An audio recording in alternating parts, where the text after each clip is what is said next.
Hi, my name's Nikki. I'm the daughter of a murdered woman, and this is part 13. So we are currently up to date. Today is February 27th, right? I was supposed to do the documentary. I was supposed to film it on like February 7th. That all fell through. So it's been a couple weeks, and here we are.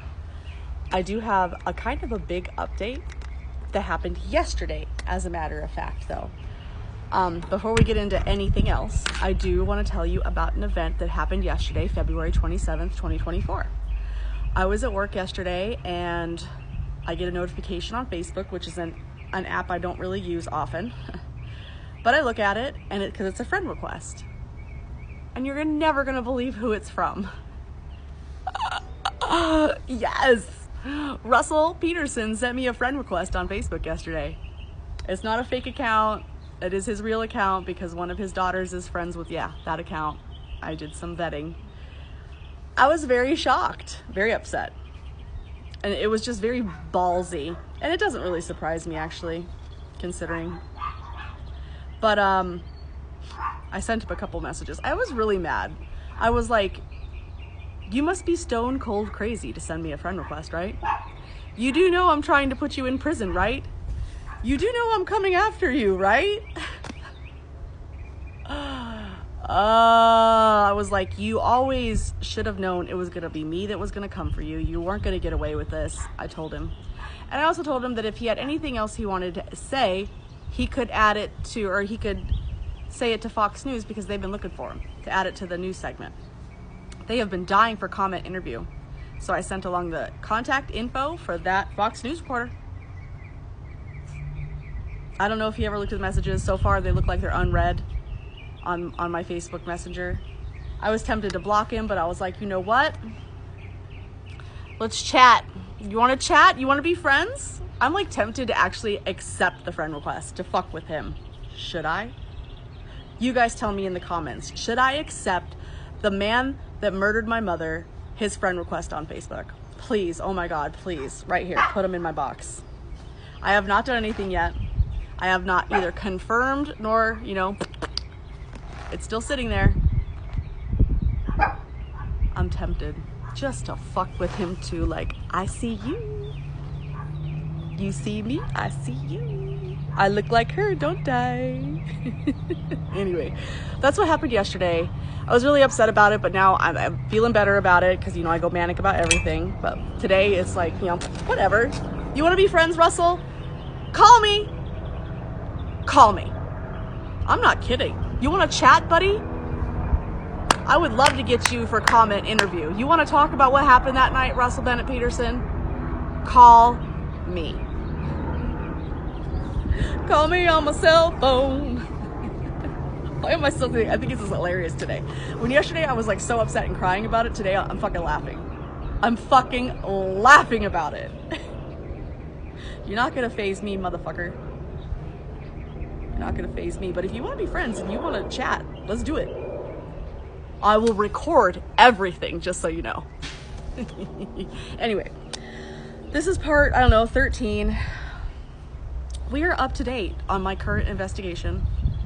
I'm going strong every day, and about 3 days ago I will be on TikTok and I will see something that inspires me to do this.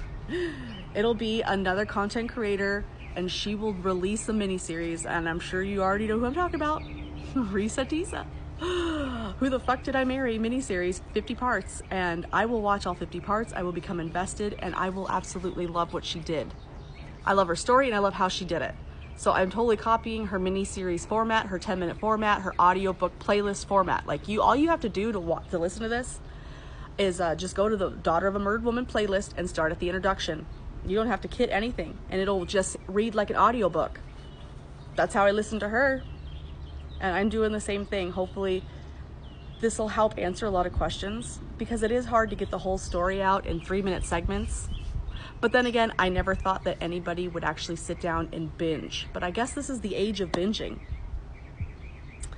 So that's where we're at.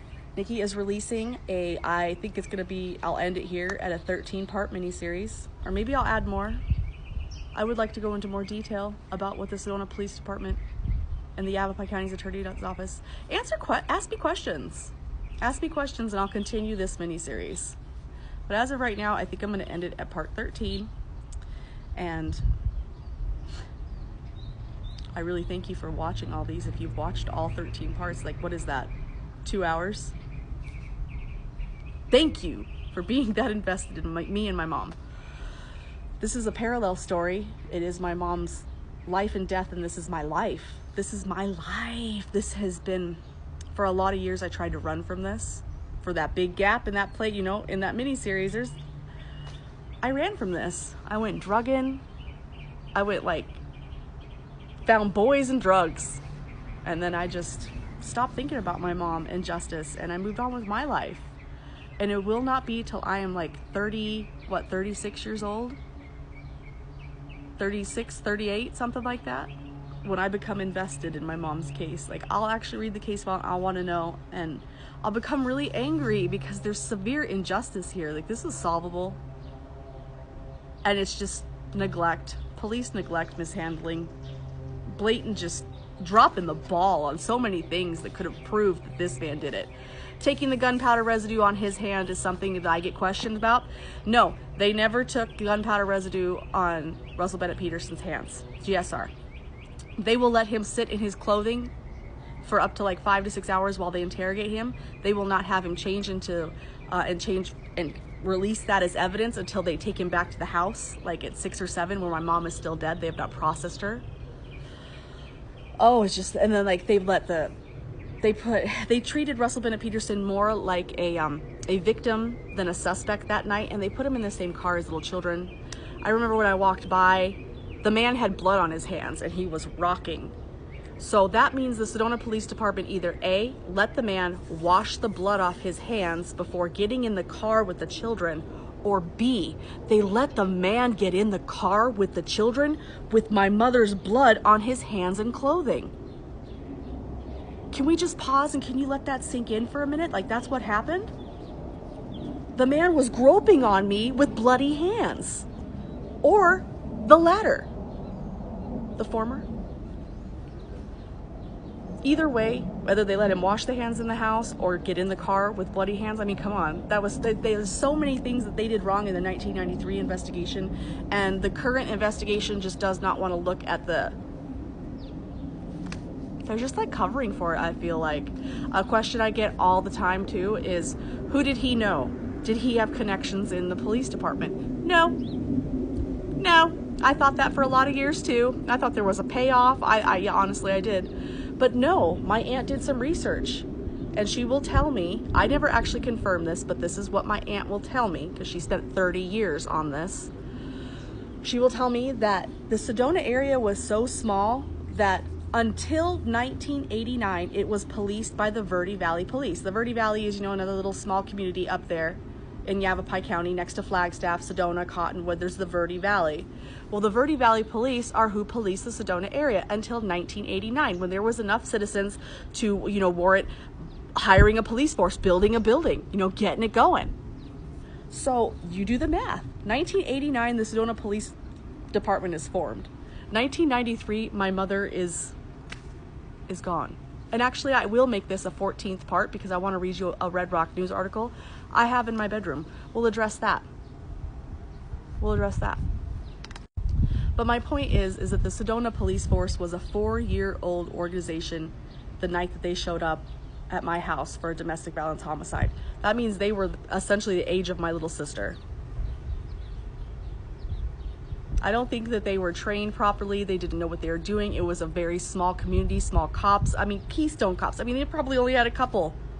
I remember, actually, to prove this point that it was such a small town, get this. My 4th grade teacher was Mrs. Spokes. All over the case file is Detective Walter Spokes. Yeah, one of the detectives on my mom's case was the husband of my 4th grade teacher. I'm gonna do this another part. And please, put in my box, please,